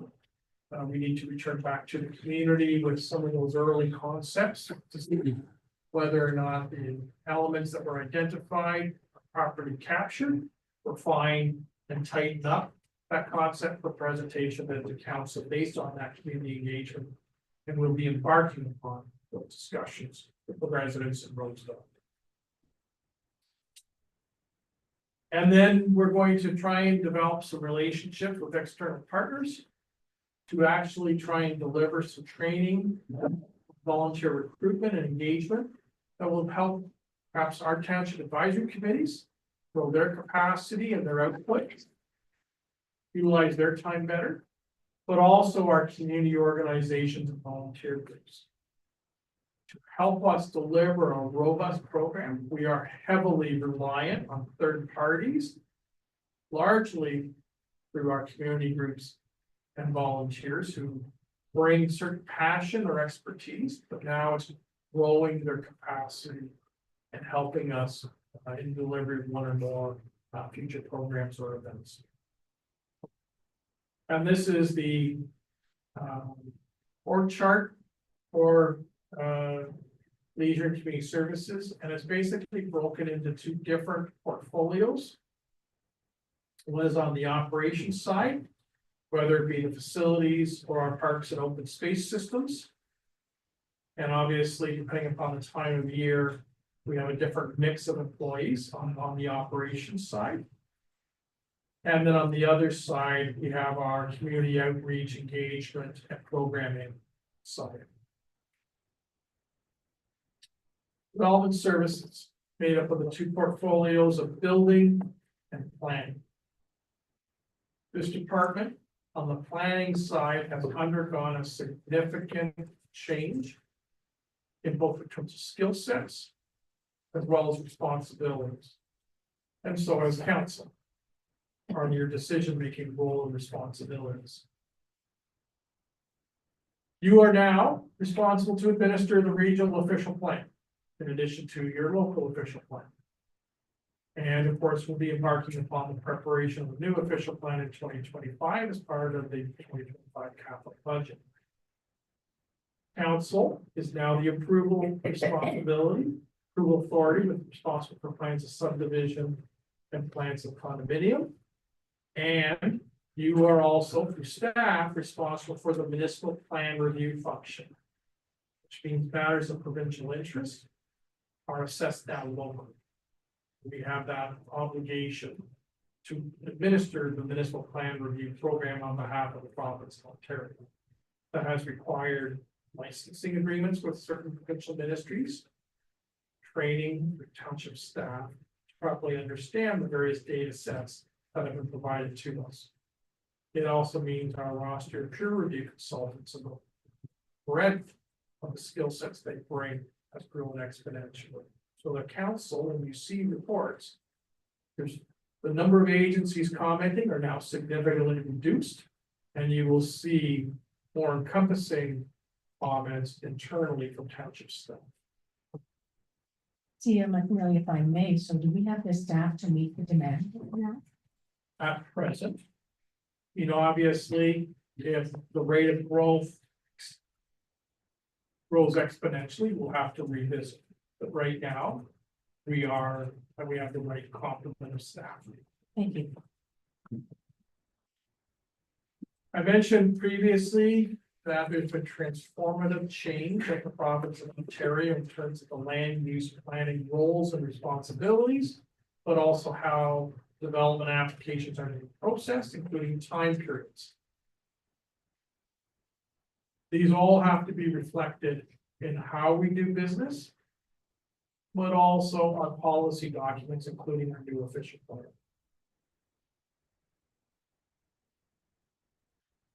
Climate change.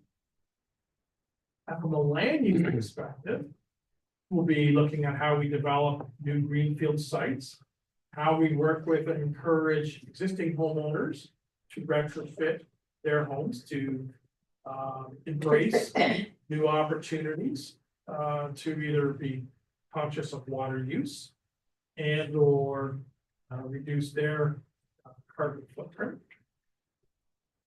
Some of this was contained in the Transform WR document.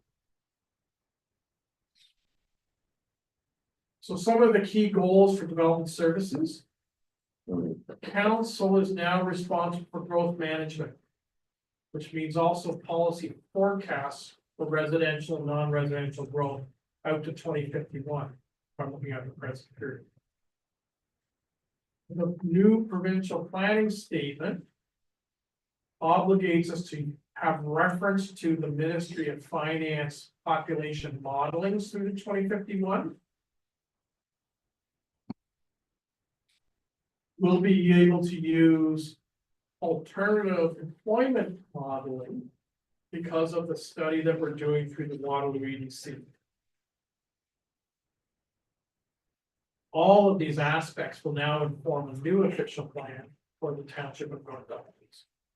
New opportunities for growth that have not existed in the past might be entertained by this council. Those could include, as an example, state residential subdivisions in certain low priority agricultural areas, or as adaptive end use for some of these exhausted gravel pits. It could be rounding out some of the smaller rural settlement areas. It could be looking at alternative technologies for servicing. Moving less reliance on individual well and septic systems to communal systems.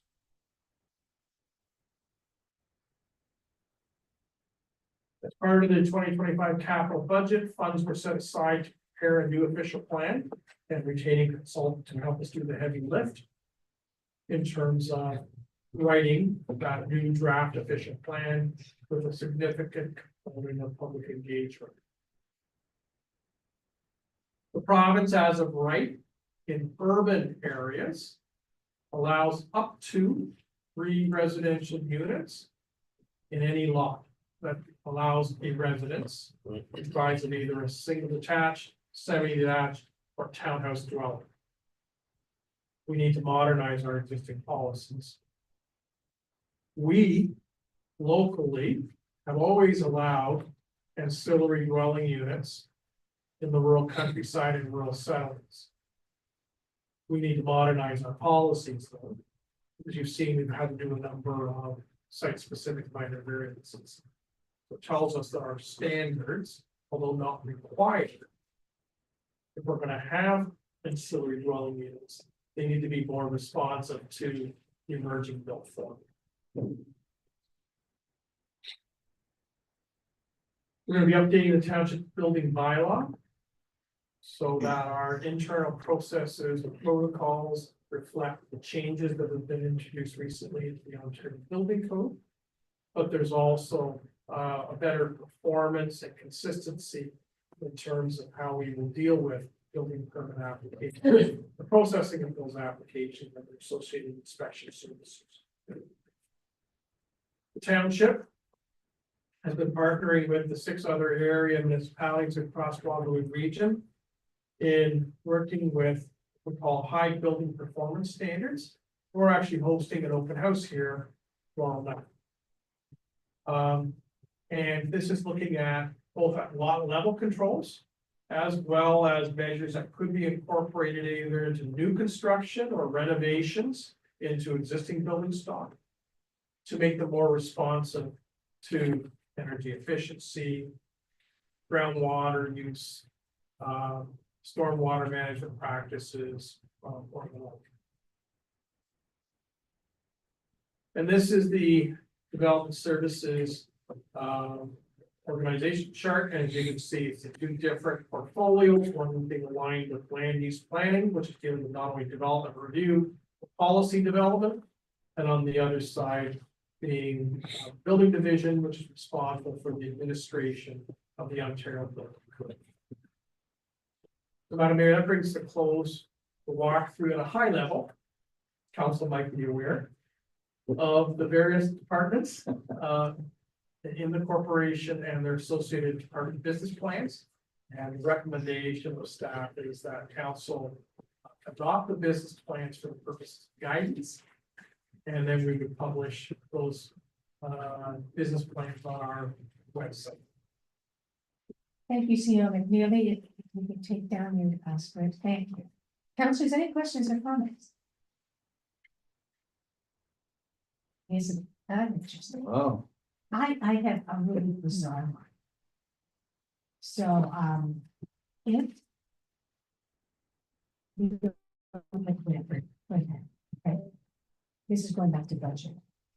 Is there any way we can renovate the ACC, start shaking your head now, to be a viable ice service? And what would that cost? So, Madam Mayor, you may recall, council may recall, that 18 months ago, that was actually the direction of Township Council. You asked us, what would it take to, I'll use the word modernize, Yeah. The ACC for the purposes of an ice surface? And then you asked us to look at a freestanding gymnasium here at the NDCC, because you saw the demand for, I'll call it the warm side recreation indoor activities. So we actually did cost a brand new ice plant, which then we also needed new refrigeration room because of technology footprint, but also the regulatory requirements require a more spatial footprint. We could not make the ice surface any bigger because of the existing building and the constraint of the property itself. So it would be an undersized as per NHL size. Our rings, look at here at the NDCC today in the bowl, or what was proposed for the twin pad, both 85 by 200. I'm going from memory. I believe the the ACC is 72 by 190, I think it is. So it's not, it is smaller. So we have priced out new ice refrigeration system, ice plant, refrigeration system, new concrete pads, slab, Yeah. new boards, new glass. And we were a little over $9 million priced out 18 months ago. Yeah. Okay.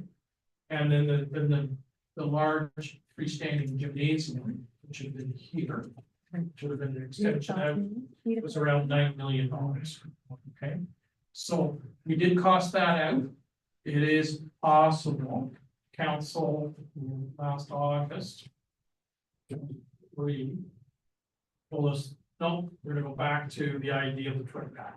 So yes, that option is always there if council wants to move in an alternative direction. It is possible. You will not be able to match a surface. It would be a more efficient technology than you have today, but it would not match what we would do in a new build in terms of output. Yeah, I'm not saying it, I'm just trying to refresh your memories. Is there any other comments on the business plan? Can I have a motion, please, Councillor Tilly? Moved by myself, second by Councilor Osmer, that the Department Business Plans 2025 to 2027 be adopted as guidance document.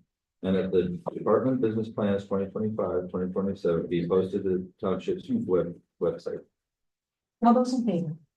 Carried, thank you.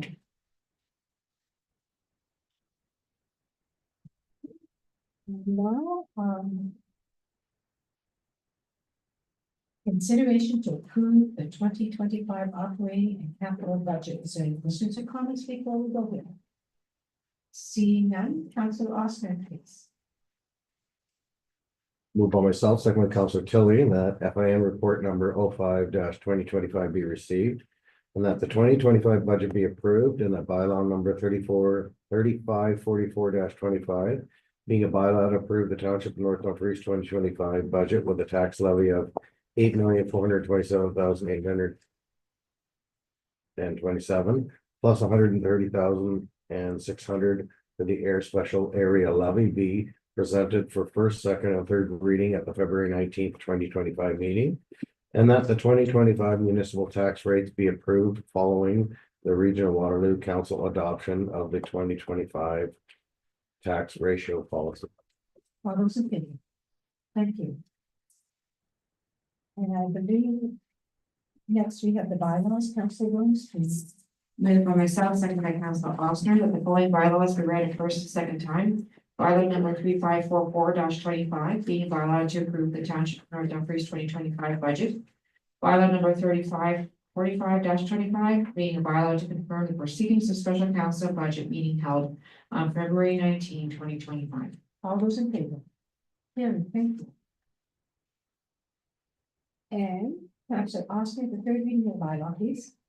Moved by myself, second by Councillor Chili, that bylaw numbers 3544-25 and 3545-25 be read a third and final time and be signed and sealed by the mayor and clerk. All those in favor? Carried, thank you. And Council Tilly, the adjournment, please. Moved by myself, second by Council Osmer, that whereas business before this council meeting has been completed at 8:06 p.m. Yep. And be it resolved that this meeting is adjourned. All those in favor? Carried, thank you.